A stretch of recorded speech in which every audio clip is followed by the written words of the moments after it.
তো দর্শকবৃন্দ, শিয়ালকুটি কবুতর ওদেরকে জোড়া দেওয়ার জন্য আবার একত্রিত করলাম। হ্যাঁ, এবং ওদেরকে খুব চেঞ্জ করে দিলাম। তো একটু মারামারি করবি। হ্যাঁ, যেহেতু খুব বেশি সময় নিইনি ওটাকে আলাদা করা,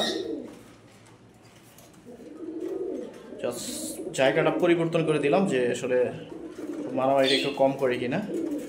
আর এখানে হচ্ছে যে টেডি, ওরা ছিল ওই খোপে, এইখানে ওদেরকে দিয়ে দিলাম। তো নতুন জায়গা পেয়ে এবং নিচে কবুতর আছে বিদায় নটটা কিন্তু আরও অ্যাডভান্স, একটু বেশি ডাকাডাকি করতেছে।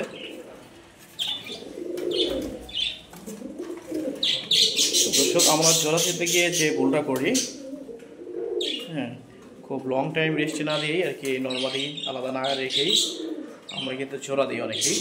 সেক্ষেত্রে কবুতর খুব সহজে জোড়া নেয় না, কবুতর মারামারি করে, মারামারি বেগ পর্যায়ে একটা আরেকটাকে ঠুকরে পশম টসম মাথা ফাটায় ফেলে। তো আমরা এই ভুলটা করবো না। আমরা দীর্ঘদিন প্রয়োজনে একটা নর আলাদা রাখবো এবং একটা মাদিও আলাদা রাখবো, নর যে পর্যন্ত জোড়ার জন্য পাগল না হবে।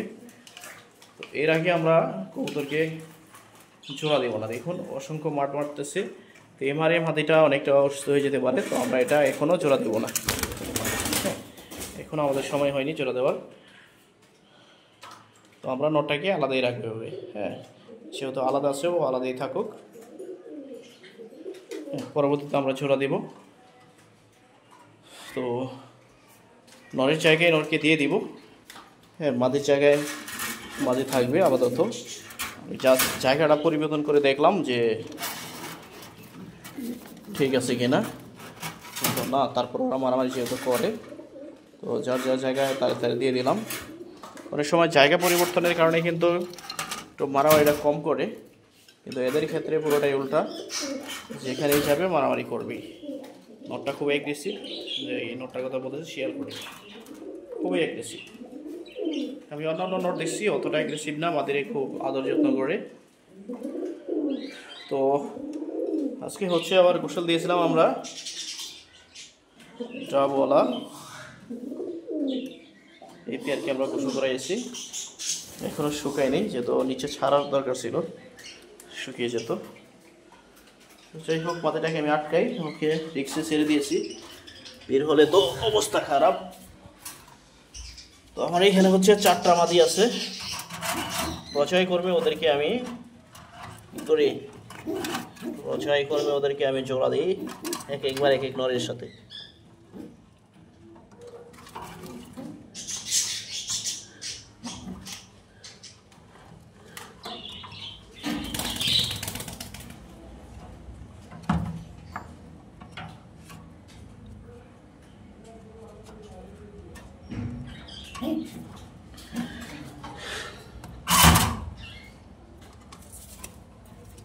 ওদেরকে রেস্ট দিয়ে দিয়ে জোড়া দিই, এতে মাদিগুলো অনেক ভালো থাকে।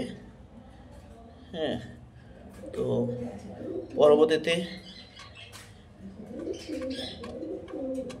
এক একটা নরের সাথে রেস্ট দিয়ে দিয়ে আমি জোড়া দিই। তবে পিওর কোয়ালিটি, কিন্তু পিওর কোয়ালিটিতে কোনো মিক্স নেই। হ্যাঁ, এবার হচ্ছে চোখ হলুদ, বাচ্চাটা কিন্তু মাশাআল্লাহ হেভি হবে।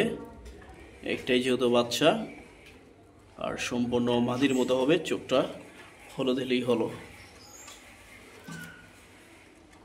এই হচ্ছে পেয়ার।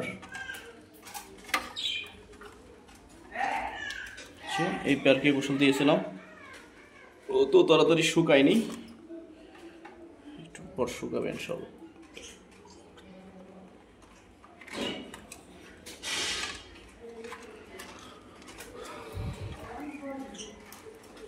কবে নাগাদ ডিমটা ফুটে যায়, আর ওই বাচ্চাটার অবস্থা খারাপ করে ফেলে এরা। ডিমটা ফুটলে ওকে মেরে বের করে দিবে, কিন্তু বাচ্চাটা রাখারও আমি জায়গা পাইতেছি না, কোন জায়গায় রাখি। তবে নিচে এই মাদির সাথে রাখতে হবে। যখন শিয়ালকুটির সাথে তার মাদিটা জোড়া নিয়ে নেবে, জোড়া দিতে পারবো, তখনই ওটাকে আলাদা করা সম্ভব। এখন 4টা আর একটা দিলে 5টা হয়ে যায়, হেভি জেবি সম্ভব না, জায়গা কম। তো আমাদের ভাজিগারেরও ডিম পাড়ানোর সময় হয়ে গেছে।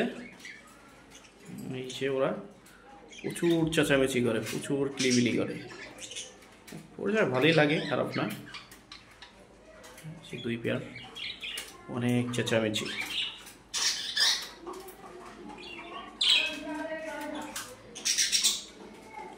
দর্শক ভালো থাকবেন। ভিডিওটা এই পর্যন্তই। আপনাদের জন্য ছোট ছোট 5 মিনিটের বেশি ভিডিও বানাই না। ভালো লাগলে শেয়ার করে দিবেন যাতে অন্যরা দেখতে পারে। ভালো থাকবেন। আসসালামু আলাইকুম ওয়া রাহমাতুল্লাহি ওয়া বারাকাতুহু।